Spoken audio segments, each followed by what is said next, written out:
Okay, so what we are going to be doing today is the level 2 canine companion training. And we're going to go over all about what you're going to be doing. But this is you've spent time with us as level 1 and you are interested in getting more involved with our dogs. To kind of kick things off, I have a video that a level 2 dog volunteer actually made in an effort to kind of highlight the things that you guys get to do with the pups. So I'm going to let you watch that first. And hopefully it'll let me.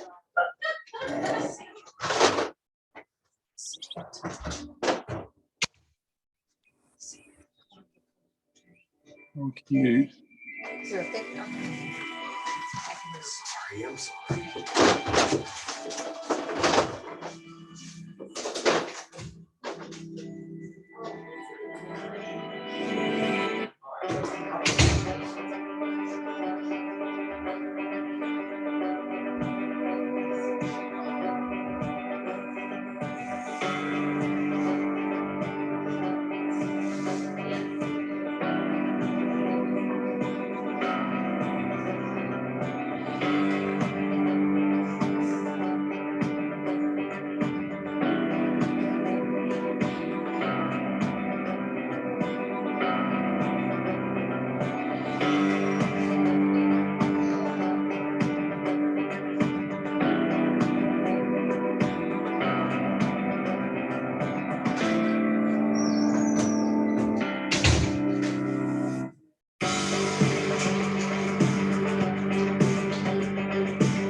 Yay. Okay. So just a little intro for you into what we're going to be talking about. So why do we do this? Like, why do I go over all this training other than just to obviously keep you safe? Our goals here are to meet the dog's needs in an environment that isn't letting them do the things that they're used to doing. So we have to look at not only what they need physically, like the dog walking, but we also have to look at their mental and social needs as a whole.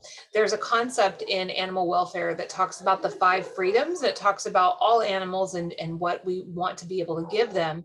And you can read through obviously adequate shelter, nutrition, vet care, but those 2 bottom ones, the ensuring proper socialization and allowing animals to exhibit normal behavior, are really what a lot of what you're going to be doing in this level 2 program. The dogs in kennels are not allowed to do the things that are normal for them as dogs, which leads to the frustration and the buildup in the behaviors that we deal with in shelters. So our goal here is to try to target those things. So how do we do that?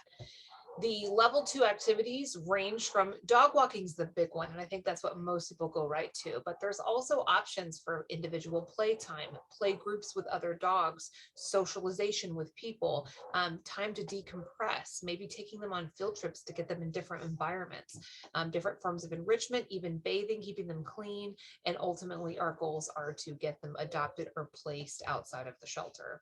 So the goals for today are to learn handling techniques that ensure safety both for you and for the dog. We do want to help you develop an understanding of basic dog body language, but also being a bit more aware of what your own body language is communicating to the dog. I think people are a bit blissfully unaware of the things that just an eye gaze, the way you reach for something, the tone of voice that you use, all of those things are actually affecting how the dog perceives you. So you want to be a little bit more aware of that. We do need you to know your limits and be open to suggestions. It is okay to say, hey, that's too much for me and I don't feel comfortable handling this animal. Most everybody in this building's got something that they may not be as comfortable with, and they do admit that when that happens. So that's important. And we want to provide the dogs with the opportunity to learn how to appropriately interact with people. They will interact with folks all day long, but if it's not in a way that's conducive to adoptability, if it's a turnoff to a potential family, then that's not helpful. And of course, reducing their stress and getting them adopted as quickly as possible. So where I want to start with this is really the dog behavior, the foundation of what they're putting off. And then we'll kind of go into the handling and taking them out and the ins and outs of the actual level 2 activities. So just really basically, a dog is going to tell you a whole lot through their body language. So they do rely on both verbal and nonverbal cues to communicate, but so much of it is just body language and subtleties. So they use their entire body to express wherever their emotional state is. And of course, it is really important to always look at the whole picture. So not only are you looking at the whole animal, but you're looking at the environment or the context of the situation to get a picture of that. But when you're explaining it to people, it is more helpful to break it down by specific features to kind of point out what I'm seeing between each area. So when we first talk about like just the face or the eyes, and again, this is pretty simplistic, but I just want to go over the spectrum here. Generally, I'm looking for what I would call a relaxed or a soft expression. I do want eye contact, but I don't want what I would call a hard stare. So maybe looking at you, but maybe they're looking other places. I also noticed that the pupils of the eye, which is the black part of the eye here, is a normal size. So I can see the color of the eye, and those pupils are not big and dilated. So pupils are normal size. The dog's giving me eye contact, but there's no real tension in the face. And I know we're not talking about the mouth yet, but the mouth is open as opposed to closed and tight and tense. So that's more of what you would call your relaxed or soft expression. That makes a bit more sense when you compare it to more fearful or unsure or anxious animals. Typically, you're going to get more of that facial hardness or tension. I might see those pupils get really big and black and dilated. I also usually see the whites of their eye, which kind of does show you that tension. That can be called the whale eye or even the half moon eye.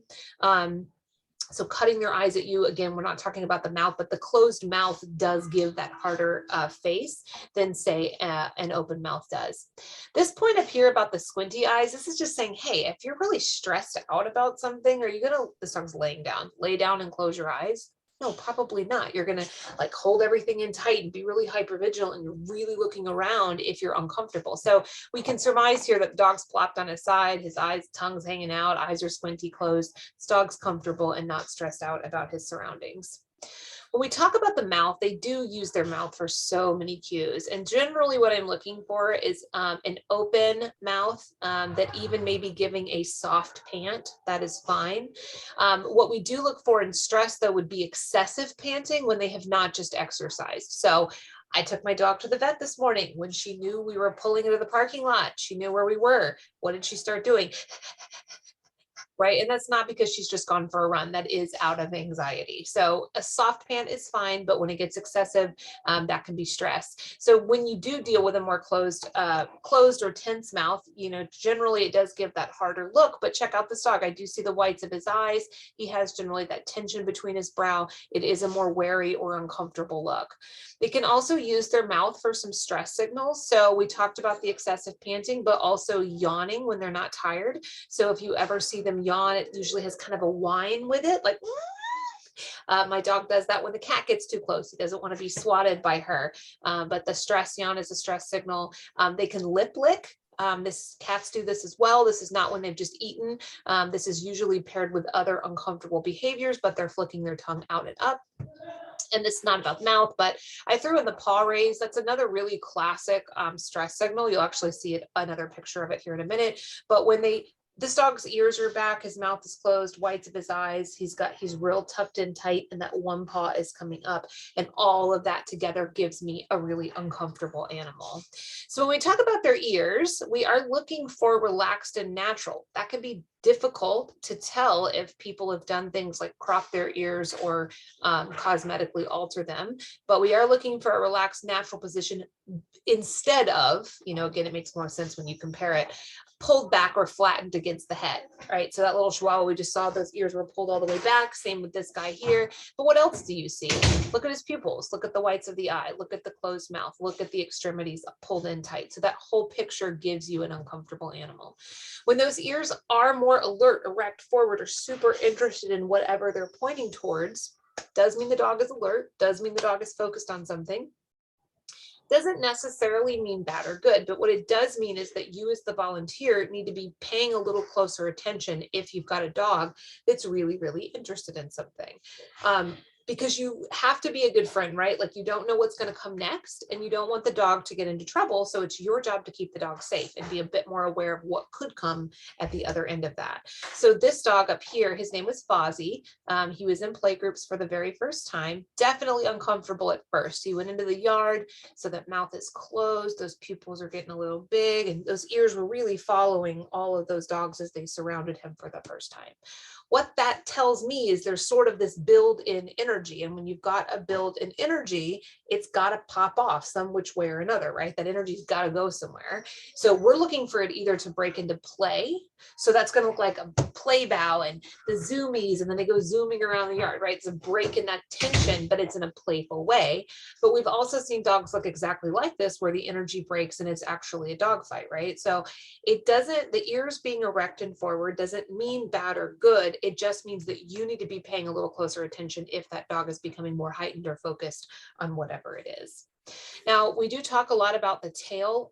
This is my PSA slide that a dog wagging its tail does not mean that the dog is friendly or happy. A wagging tail actually just means that the dog is willing to interact. And then the way that it's wagging, especially paired with other behaviors, will give you more insight into how it wants to react. So what we're usually looking for in a relaxed, friendly dog is that the tail is either neutral or of medium height and kind of the body's loose and relaxed, but the tail is also kind of a low, loose wag. Down here at the bottom, a neutral tail can look different on every dog, right? Because sometimes people dock their tails and do different things, but you're really looking for that loose, wiggly, kind of relaxed behavior along with the wag. Your more fearful dogs, that tail is going to be low and maybe even wagging kind of quickly. Almost some people will call that submissive, but that might be like, I'm a little bit unsure about this. And then if you see that tail go all the way underneath, then that's definitely, I'm really freaked out or scared and I'm pulling everything in tight. When you do start dealing with your more tense or aroused dogs, you may see that tail go up really high. It might be a really stiff wag, and usually that's paired with other kind of offensive or tense behavior. So anything that's stiff or rigid, even if it's wagging, is generally a warning sign that that dog is is not happy, and that next behavior may not be ideal. So when we put the whole thing together, we are looking for relaxed and neutral behavior. So big round eyes, making eye contact with me, but in a relaxed way. Pupils look fine. Dog's laying down, tail's neutral. There's nothing about this that is giving me any pause for concern. So the action here is, right, go for it. You're dealing with a social dog, so have a good time. When we are dealing with those more alert, aroused dogs, you are going to see that stiffer body language. So check out that tail, check out that forward stance, look at the ears, everything's pushed forward, right? So in this instance, when you've got a dog that's a little bit more, and again, we use the word aroused, we use the word overstimulation, keyed up, all those things, over the top, amped up, a lot of things that people say. So in this instance, what we want to do here is redirect the animal out of this environment. Again, be a good friend. If you, my metaphor that I use here is that if you're with a friend somewhere and your friend gets into an argument with somebody, and maybe that argument's really escalating, they're in each other's face and it's just getting a little bit tense. Hopefully you're not the kind of friend that just sit there and be like, wow, man, this is going south, or even egging them on. I mean, hopefully you're not that person. Hopefully you're like, hey man, you know, let's get out of here. It's not worth it. Like, let's go cool down. Let's go get ice cream. Let's go do something positive and get out of here. So what are you doing? You're redirecting your friend out of a potentially negative situation. And so you want to try to treat the dogs that you're working with like that, so that you don't get into trouble, because when things happen, we have to document that stuff. And when that stuff goes on their record, that can negatively affect their chances at adoption, homes that we can place them in, and things like that. Now, your more fearful or avoidant dogs, this was the other paw raise I was going to show you here. This is a beautiful example of a really, really nervous, uncomfortable dog. But you are going to see those big round eyes, maybe an indirect gaze, like they're almost avoiding eye contact with you. You might see those ears go a little bit more back. The tail might be lowered or tucked, and maybe a closed mouth. We are dealing with animals who are more uncomfortable when we're looking at these, right? And so what do we need to do here? First of all, slow way down. Don't rush it. Don't go fast. You know, don't use loud, frantic movements, things like that. We want to slow everything down because this animal is saying, hey, I'm really uncomfortable. But this is when I first introduce equipment. So if I need you, Dan, to go get this dog out of a kennel, you know, if you go into a kennel where they're feeling cornered and you go in with a collar and you're like, well, come here, little buddy, let me put this over your face or around your neck. That is horrifying to an animal that doesn't know you, that's already freaked out, they're already feeling cornered. So how do we safely work with them, right? Because you're in a kennel, there's barking dogs, like they can't even hear you usually. So to safely get an animal out of a kennel, we do always want to use a rope slip lead. And we actually have more of these on order, so there's more coming. But all we're going to do is go over the dog's head, and then we've safely got them, and I'm coming around their head as opposed to putting my hands in their face. And so, yeah, it's kind of like lassoing a little bit, but most dogs, even though they're still nervous, when they feel that pressure, they know that they need to walk. And it allows you to safely get control of the animal, get them out of the kennel, the cornered space, and then to a place that you can actually start working with them. So our rope slip leads, we're going to filter this all the way through, but those are really awesome and helpful. So this is really just to say that anytime you approach a new dog, you need to learn how to just observe for a second and kind of gauge where are they on the spectrum. Most dogs are stressed in this environment, but there's definitely different ways that that can present and different levels that that could be on. So you do have to kind of determine how best is going to be to approach. So is the dog all the way at the back of the kennel and avoiding you? Is it more social neutral, or is it more like over the top and like jumping out at you, right? So like, how do you handle each one, which we're going to do together? You always want to act accordingly in response to what the dog is communicating. It's not a one size fits all. So we do need people to be able to at least observe and try to understand what they're working with, and then being willing to adjust what your activity might be with the dog that day. Tips for your own body language, actions, and just, these are just general terms, but we love like calm and neutral energy. It does convey being more stable or relaxed. And I don't mean like sleepy and slow. I just mean like it could be confident, but it just needs to be neutral. Anything that's loud and tense, so like running, leaping, shouting, squealing, fast movements, all of that is going to lead to more overstimulation in animals. If you've got a really scared animal, that animal may be more likely to bite you. If you've got a really over the top animal, that animal maybe want to engage you in a way that's not good. So we want to try to, if their energy's here, we're trying to keep it here, right? So we want to do things that brings them down a little bit if they're overstimulated. I do talk a lot about energy. I realize that that is not, I can't just say, hey, read this book on energy and you'll get it, but hopefully you do understand what I'm talking about. Clear communication is key. There are going to be times where you're going to chitter chatter to a cute puppy or whatever, and that's fine. But when you're actually working with a dog, I want to reinforce sit. I want to clearly communicate something. You want to really not use too many verbal commands. So we try to use the word yes for our positive marker. So if a dog comes in here right now and sits down next to me, I'm going to say yes, just one word. And then we're going to talk about positive reinforcement in a sec. If I don't like something, I do not use the word no. And the reason for that is because it is way overused and it is very easy to desensitize them to that word. When people just go, no, no, no, no, no, no, no, no, no, no, and the dog hasn't changed its behavior, all they're learning to do is to tune you out. It doesn't mean anything to them. So instead, we want to encourage you to use a tone. So if I don't like something, if they're like jumping on me or something, or if I really don't like something, I can still use the but I might go, right? Like I can lower my tone. It's the same word, sort of, not really a word, but I can change my tone to convey what I'm trying to say. Dogs respond more to tone than the actual word that you're using. I wouldn't recommend leaning over a dog. You want to move at a slow, steady pace. It just means don't run. That's just not a good idea. The only time you should ever run anywhere in this building is if there's an emergency. Try to approach passively. So standing sideways, avert your gaze, maybe approach from an angle. And again, this is when maybe you're dealing with a dog that's a bit more freaked out. If you've got a pretty social, even-keeled dog, some of this isn't necessary. You can kneel down. Sometimes kneeling down can make you less threatening. So that might be a good one. Use treats for communication. We'll talk about that. And just one last tip. I would never sit all the way on the ground with an adult dog that you don't know. Adult dogs that you don't have a good relationship with, that have some weird behavior, if you're all the way below them, they can take advantage of that. So just being aware of that. Again, if it's a puppy or something else, not a big deal. Okay. So how do we work with these dogs? How do we want you to work with the dogs? We do only use positive reinforcement when we're handling shelter animals. Positive reinforcement says that we want to reward the desired behavior with anything that is positive for that. That could be treats, that could be praise, that could be attention. So it does depend on the individual animal, what's going to be positive for them. If the desired behavior is not present, what this concept says is that you do nothing or you ignore until you get the behavior you want, at which point you reward. That is mostly how we want you to train. There are going to be moments where if a dog is jumping on you or doing something, I don't expect you to stand there like a tree and do nothing, right? Because if you need to communicate, hey, get off of me, that's okay. That's where you're going to use that.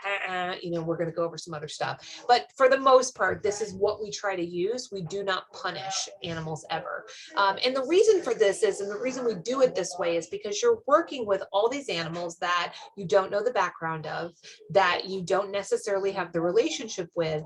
I'll give you an example. In some training classes with dogs, and you want to teach a dog to sit, they may tell you to gently put your dog's butt down and push it down into a sit, and then go, oh, good girl, sit. And then you reward her, and then they learn sit. There's not really anything wrong with that, but in a shelter, if you're working with a dog that has bad arthritis, or we had one dog, she had a pellet lodged in her hip. We didn't realize it till later, but she was very sensitive about her hind end being touched. You don't know that. They're already stressed. You go trying to push their butt down, they're going to turn around and bite you. So we understand that other methods work, but because we don't know the history of the animal, this is the safest and most effective way that values behaviors that they give us, even naturally, so that they can start getting positive feedback on what they do well. This is going to highlight the concept for you, but this is also something you can do with dogs. These are our working runs, which you'll hear me refer to. And so if it's raining and you're like, hey, I can't go for a walk, what should I do? These are areas that are covered that you can spend time with the dogs too.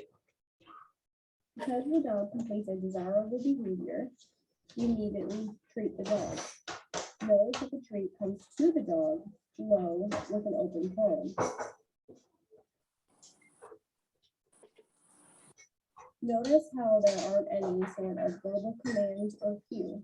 You simply are waiting for the dog to do something desirable, here having 4 on the floor, and we want to reward that behavior with something positive, a treat. The positive treats will reinforce the desirable behavior. Does that make sense, you guys? Yeah. Yeah, okay. So in this Yeah. instance, this is, what'd you say, Angel?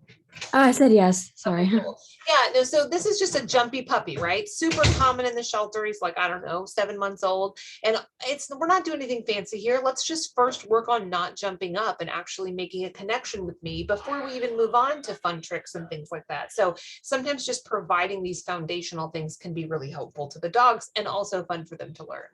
So we're going to talk about activities. There's in kennel, there's out of kennel. You guys have seen some of the in kennel stuff already. The goal with all of that is just to provide the dog with a positive association with being in their kennel since they spend so much time there. Besides the enrichment items that you're going to use the board for, so Kongs and Nylabones and peanut butter frisbees and all those things, we can also do things, activities with them while they're physically in the kennel. So think of it, I know this is terrible, think of it like you're in jail and you're in isolation and you're super bored, but maybe somebody can stop by your cell once or twice a day and do an activity with you. Okay, it is still not amazing, but it might be a little bit better, right? So that's the goal, is to give them some interaction there. One of the things that we'll have you do, and you're going to see a video on this in just a second, is to do something called 4 on the floor. And it is going through the kennels and you're treating calm, quiet dogs at the kennel front. We're looking for dogs that are social, so they're interested in you, but they're not jumping and they're not barking. So if they're meeting that criteria, then we say yes and we treat the dog. Okay, so you're going to see that in just a minute. You can also spend time with them in their kennel. That tends to go over better if it's really rainy weather, really cold weather, because the dogs are just naturally a little bit more snuggly. There are some safety things if you decide you want to do that, which I can go over again with you if you decide you want to do this, but I would be on the inside part of the kennel. I wouldn't touch anything in their kennel, like their belongings and stuff. Don't hug dogs. And I usually always keep myself kind of close to the exit so that if I need to let myself out, I can do that. But you can take a book in there, your phone. I've had dogs just sack out in my lap while I'm loving on them and reading something. That can be really positive for them. This video illustrates 4 on the floor. The concept is pretty basic. If the dog has 4 feet on the floor and is not barking or making noise, you treat the dog.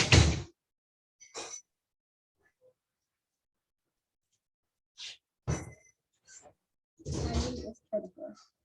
Once the dog places 4 feet on the floor, you immediately treat the dog.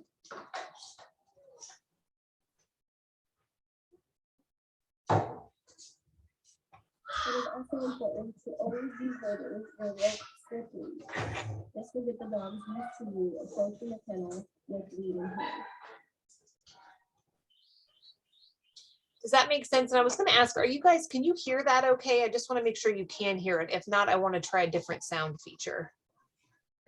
You're low. It's loud for you? No, low. It's a little low. Okay, so I'm going to try something here. We're going to, I clicked share sound. I'm going to replay this really quick. Let me know if it's any different for you. This video illustrates 4 on the floor. The concept is pretty basic. Is that any The better? dog has 4 Yeah, feet it on is. the floor. Can you hear it a little bit better? Mm-hmm. Okay, excellent. Cool. So out of kennel enrichment, that is the main event here. So dog walking and playtime, field trips, play groups, or even decompression time. We track this every single day on our dog walking board. And the goal is that every dog is out of their kennel for at least 20 minutes a day, which really is not that much when you think about it, but dogs versus number of people, that's our most realistic goal. So we're going to go over this in person, but the board that's right outside my office. You do want to use the key that's posted right to the left of it to know what the different symbols mean, and you are going to be reading and adding to the notes. So typically when you come in, you clock in, you grab all your supplies, you might do 4 on the floor for the first 10 minutes of your shift, and then essentially we check the board, we mark the board, and we start taking animals out. So to go over the board itself, you basically are going to look at that and decide who you're going to take out. We prioritize it with potty trained dogs always first. And then if there is any kind of a priority list that's posted, that just means that those dogs did not get out the day before. So after we've done the potty trained dogs, we just want to make sure that they get it next, right? There are a couple of dogs you won't take out. Again, I'll explain this in person too, but our level 4 or our staff only dogs are marked differently. They also have different locks on their kennel card. These dogs are being worked with at a different level. They have certain groups of people that are scheduled to work with them, and it's a safety issue, so we don't want you taking those dogs out. Basically, you mark the board before you go get the dog. So if you're going to do a walk, if you're going to do a playtime, QP stands for quick potty, which all that means is, hey, I couldn't hit the 20-minute minimum, so it's just a quick potty instead of a full walk or a full playtime. So really all this is the number of the kennel, the name of the animal, whether you're walking them in the morning or the afternoon. This little column right now is for special notes, maybe when they had surgery, a certain piece of equipment you might need to know about. And then the notes over here are just about how the animal handles. To go over the notes themselves, the volunteer actually put this slide together. I'm not going to belabor it, but the notes on the dogs need to be helpful. The point of this is to assist other volunteers in knowing what to expect. This is not the adoptability board. This isn't where we tell everybody how cute and great and sweet the dog is. That's awesome that they are, but this board doesn't have very much room. And the point of it is really so that somebody knows kind of like what they feel like they can handle or not before they go get the dog. So you want to add to the notes. I would keep it brief. If you need to abbreviate, that's fine. But maybe the size of the dog, how they leash, are they big sniffers? Are they scared of cars? Do they know anything? All of that stuff's going to be really helpful. So just over here as an example, let's say somebody just put really scared. Well, that is helpful, but I need to know what they're scared of. Are they scared of you? Are they scared of the kennel, other dogs, cars, squirrels? I don't know. So just be a little bit more specific so that somebody knows what to expect. When you actually do take a dog out of the kennel, now, first of all, I realize this is a whole lot of words when really it's not necessarily that complicated, but conceptually, I just like to go over it. First, we are going to do this together in person. So you're going to select the dog that you're going to take out and you're going to mark it on the board. We're going to go get the equipment that you need. We're going to stop by the staging area, which will make sense in a minute, to drop off some things. And then when we go to the kennel to get the dog out, we're going to look at the kennel card, make sure there's no special notes, go ahead and unlock the lock, make sure nobody's coming. If someone's putting a dog back or someone's coming back with a dog, we're going to wait till they secure their animal first. The short of this is we are going to rope slip lead the dog out of the kennel, always. I don't want you to go into the kennel with a leash and collar and leash it out because it just turns into like wrestling with a dog. The goal here is that instead of like with 4 on the floor, right, the treat was the reward. The reward for this activity is that when they have all 4 feet on the floor, they get to come out. So it's a little bit, if the dog's being super wonderful, then great. We open the kennel, we put the leash on, we move on with our lives. But if that dog is jumping or barking, we're going to apply some different techniques. The goal being that I want to reward the correct behavior. I do not want to just wrestle the dog out or have a loose dog or move too fast. And then that dog just becomes more manic in that moment, not less so, right? So this pro tip just says, hey, these dog kennels, they open out. So if you just open the kennel, hi there, buddy, the dog is already out and past you and loose. So what we always want to encourage is blocking that kennel door, either with your foot or your knee, so that you can use both of your hands. And you're going to see this in just a moment. Now, before I play the video, this dog is admittedly perfect. So this video is kind of annoying because this makes it look really easy. The dog over here next to it is the other puppy we work with. That's the one you just saw a little bit ago. And you'll notice how jumpy he is. That's probably more the speed we're going to be dealing with. But I just want to show you basically what you're going to be doing. Step 1, remove the lock.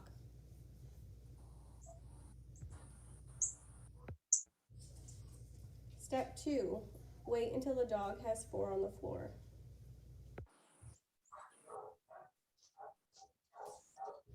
Step 3, open the gate. Make a loop and place the lead over the dog's head.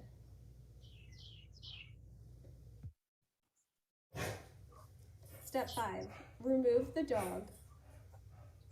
Make sure you close the gate behind you.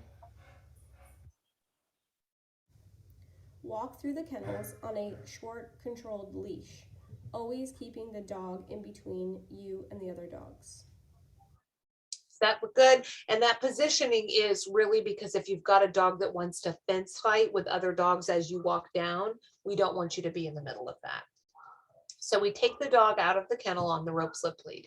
We then bring the dog to the staging area, which is just a patio that's right next to the volunteer room. And this is where essentially we're just switching out from the rope slip lead to a leash and a collar. We do always use the Martingale snap collars for walking dogs. There's nothing crazy about them. They go on the dog's neck just like any collar would. They just happen to have a little apparatus that if that dog pulls, or more specifically tries to pull away from you, that collar is going to tighten and it's not going to pull over their head. So they're called no slip collars. We used to have lots and lots of loose dogs when we would just use the regular old dog collar. So we've switched to this instead. Now you will know that snap collars are around the building. They're not like forbidden in the building. However, we don't use them for walking. We will use them for play groups, because with play groups, they're in a fenced in yard. They're not going anywhere, less of an issue. So just understand that we ask that you use the Martingale collars if you're going to walk. So we go to the staging area, we put the leash and collar on, make adjustments, and then head out for the walk. This is not the staging area. We had not made the staging area when we filmed this. So the only real difference between this and what you're actually going to be doing is that I actually have columns with little hooks on them that you can attach the dog to so that you can be hands-free while you figure out what size you need to make it. Grab the collar and make sure you adjust the size before placing it on the dog. Take the leash and attach it to the metal ring of the collar. Wait until the dog has 4 on the floor before placing the collar on the dog. When placing the collar on the dog, go underneath the dog's neck.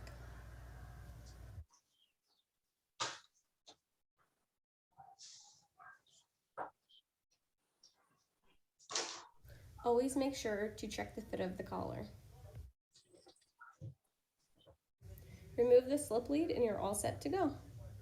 So all we're doing is switching out, right, from a rope slip lead to a collar. I wanted to show you that the Martingale collars,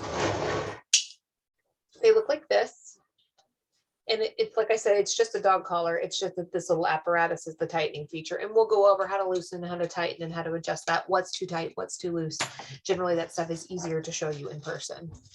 So our goal is to walk these guys with a loose leash safely and comfortably around the shelter. We don't want you being drug around by our dogs. So if they are pulling, we've got some techniques for that.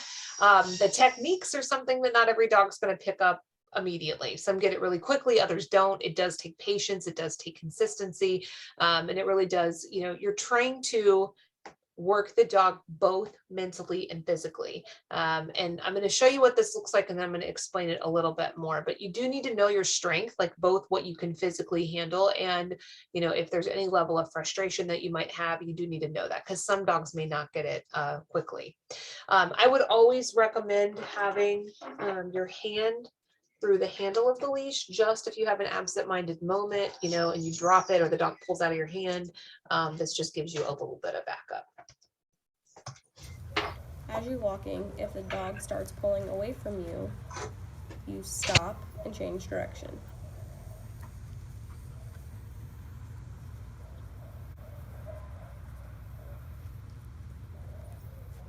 The dog will begin to learn that it must look to you to know what direction to go in. This is what we're looking for: loose leash walking.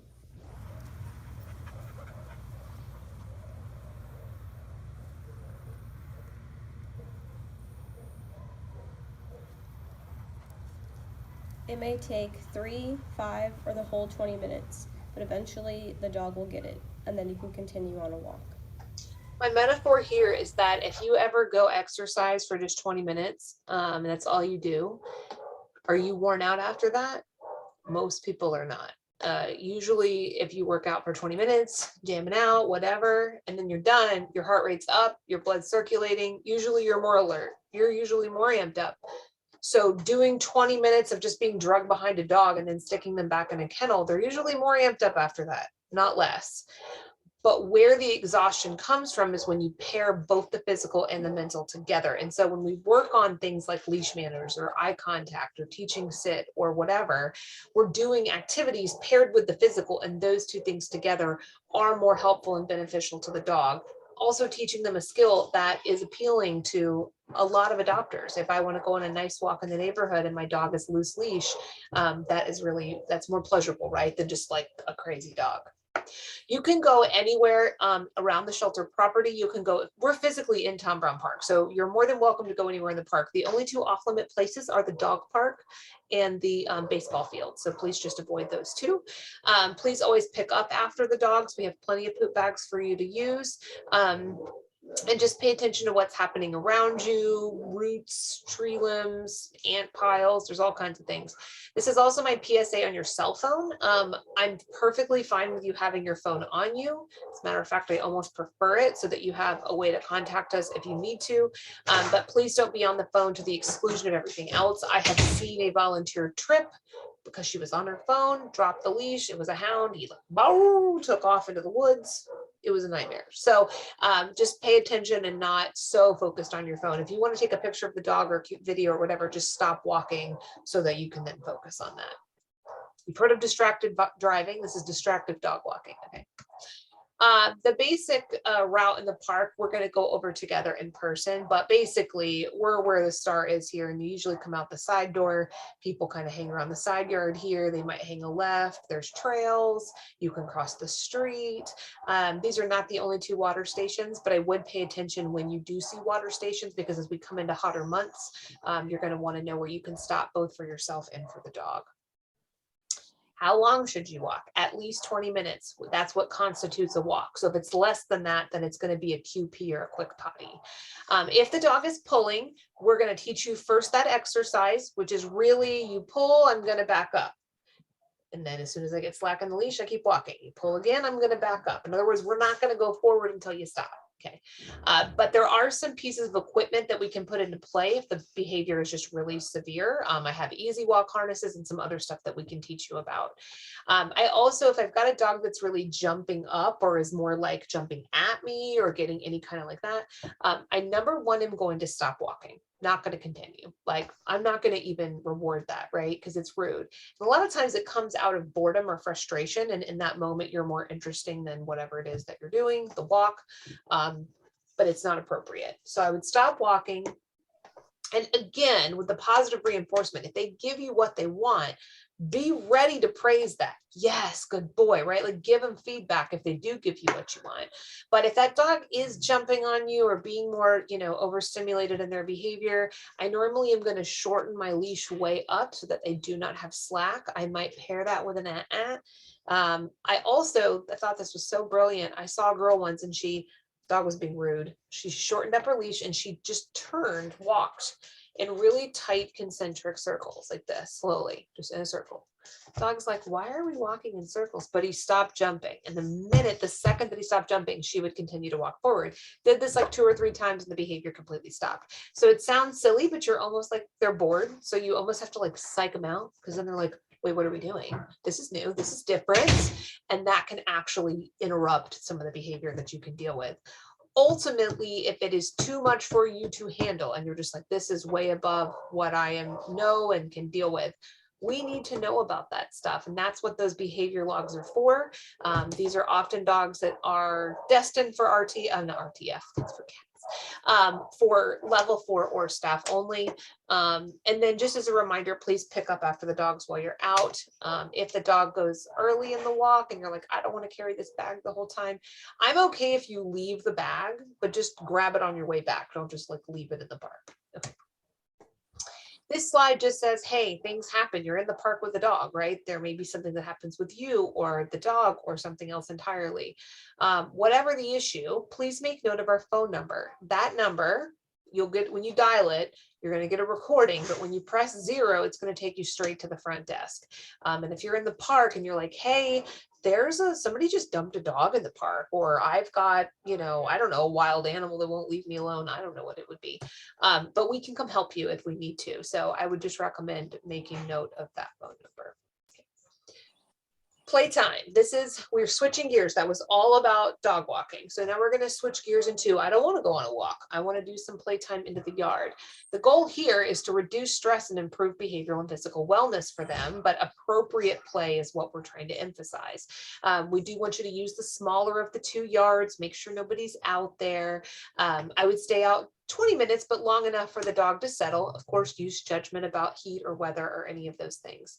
The playing with the dogs looks a little bit like, imagine a teacher at recess with kids. The kids are having a great time, right? But is the teacher on the monkey bars with the kids? Probably not. They're probably supervising and making sure the kids are burning off all their energy, but they're making sure that the play is appropriate. That's really what your job is in this role. It's not to run around with the dogs or make them go crazy or get them to jump up and at you, keep things away from them. And I'm going to show you a little bit what this looks like in just a minute. But there's plenty of things out there. There's kiddie pools that you can fill up with water. So if you've got a water obsessed dog, that can be really fun. Playing fetch. There's different toys in the bins that are out there. We've got these big plastic hard balls that are called Jolly Balls, and the dogs can beat them. The harder players, the harder chewers will have a great time with those. So this is the smaller of the 2 yards. And again, there's these bins out here. I do also just want to say that in the very extremely rare situation that you ever have a major problem out there and you need us like ASAP, taped on the inside of these lids are air horns that you can go lay on and we'll know to come out there. But this video is going to show you fetch. So she's going to play fetch with her hyper puppy here. But what I want you to notice is that she stays neutral in her body language. She does not hold the toy up high, does not play keep away, does not grab from his mouth. And she actually displaces with another toy instead of taking the same one back. When playing fetch, have 2 of the same toy and keep your arm low and throw with the sidearm.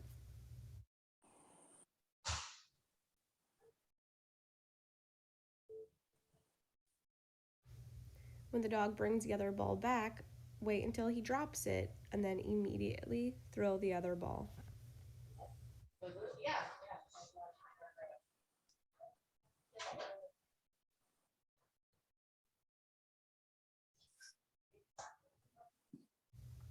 This is what we're looking for, a tired and happy dog. Right, and look at that body language, right? Passive, soft eye contact, mouth's open, tail's neutral, he's laying down, ears look good. He's pooped, and that's what we want. And you're gonna see what he looks like in his kennel at the very end of all this. So the other piece to all this is the ability to decompress, right? So we're mimicking things. You take them on a walk in the park, that's like you taking a dog for a walk in your neighborhood. If you take them out for playtime, that might be you letting them play in your backyard. If we do play groups with the dogs, that's like the doggy daycare's dog park situation. What else do you do with your dog?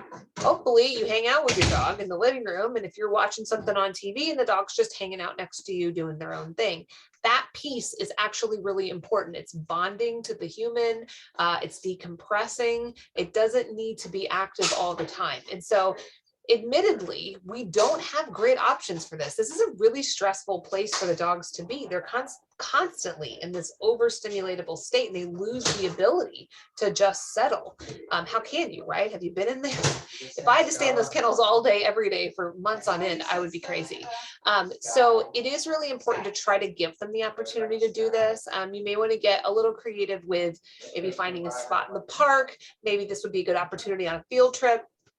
I don't know if you saw my email about Heather, our foster coordinator, is doing like the sleepover program where the dogs can go and spend a night or two at your house. All of these things are an attempt to try to get the more information out of the dog, but to also let them decompress. If you're interested in more creative ideas, let me know. Other shelters have like real life rooms where they can go and there's a sofa and they can chill out. We are not quite there yet, but this is an important piece in all of this. So when do you do all this stuff? So our shift options for you are going to change. So I'm going to actually change the status on your volunteer account, but they are 7 days a week. The first one of the day is about an hour and a half. It runs like 8:30 to 10. And then after that, they are in 1 hour time blocks so that you can stack those as you'd like. So if you just want to come in for an hour or 2 or 3 or 4, that is perfectly fine. And these are your dog walking or your playtime activities. You do still need to be on the schedule prior to coming in. So all the scheduling stuff works exactly the same. Additional things that you can sign up for include play groups, pack walk, and field trips. So these are all things that you are eligible to get involved with. Our pack walk is group dog walking. It's just dog walking. It's nothing different than what I've just shown you, but it is with a group of people. It's Saturday mornings from 8:30 to 10. This is a good one if you're wanting to meet other people, or if maybe you're like, I'm a little nervous, and what if I get a dog that's too much for me? Having other people around that know what they're doing is actually really helpful. So pack walk is definitely something I recommend for new dog walkers if you're interested. Play groups are dogs playing with other dogs. So this is allowing the dogs to socialize with each other, play, burn off energy. This is probably one of the best things that we offer for the dogs. They are 4 times a week. If you're interested in that, I normally have you observe one first just to kind of see what they're all about. And then I can get you involved. There's some different roles with that. The main one is called a runner. You're not actually running. I think that's a really important point to make, but it's getting the dogs to and from their kennels to the yards to kind of make the groups happen and then make sure they're all back and settled. Field trips is if you want to sign a dog out and go somewhere. This is, once I've shown you what to do and how to do it, this is something that is open to you anytime that we're open. There are a few dogs that cannot go. So if they're not spayed or neutered yet, they can't leave. So there's a few things. And so I would show you how to check that stuff first. But yeah, once you're comfortable, if you've got a one that you want to advocate for, you can go to other parks. Some people will go to Starbucks and get coffee. If there's little places that you can like get brunch or eat where dogs are allowed, there's definitely some different options for you. So those are pretty fun. And ultimately, all of this is to get the dogs adopted. That's what we're trying to do. And I did just want to run through a few of the adoption questionnaire details about the process so that if anybody asks you, especially if you are out on a field trip or in the park, that you would know how to answer that. So adoption fees for our dogs are $30. That is for any dog or puppy. That is pretty much an all-inclusive price, but there are a few add-ons if they wanted heartworm prevention or flea prevention. We do have some add-on options too. Somebody needs to be at least 18 in order to apply to adopt. The process to adopt a dog is basically to just fill out the adoption questionnaire. What that does is it serves 2 purposes. Number one, we want to make sure that you actually can adopt before we invite you in, but we're also looking at who you want to adopt and what your household looks like.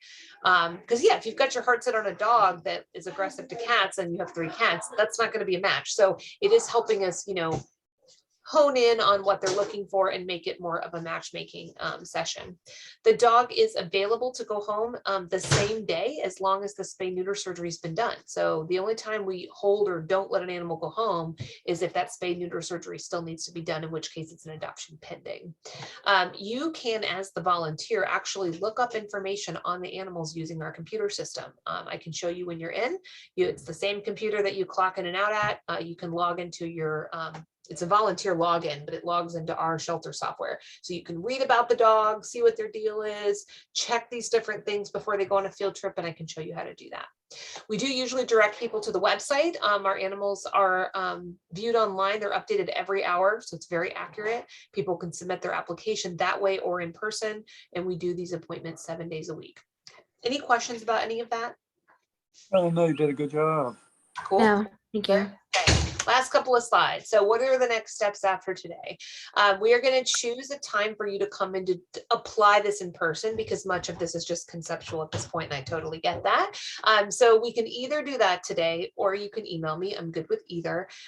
If you want to review any of this, I normally offer to send it to you, but poor Dan, I tried to send it to him via Google Share and it was just not having it. So I can't email this. It's too large of a file. But if you do want access to this, I won't give up and I can figure out how to share it with you. And if you are doing this for a while and you feel like you just need additional training or you're having a hard time. I had one girl and she just could not, the rope slip lead was not her friend. And so I sent one home with her as homework to just like practice with it. So let me know if you feel like you need more stuff. So this is where you currently are, and I'm going to be changing your status in the computer so that you can see the other shifts and kind of explore what you can now sign up for. So this very last slide is just the 2 dogs that we worked with in these videos. We had actually done all the exercises that we talked about with both of them. And I just wanted to show you at the end of that what they looked like in their kennels, because that's what we're trying to get to.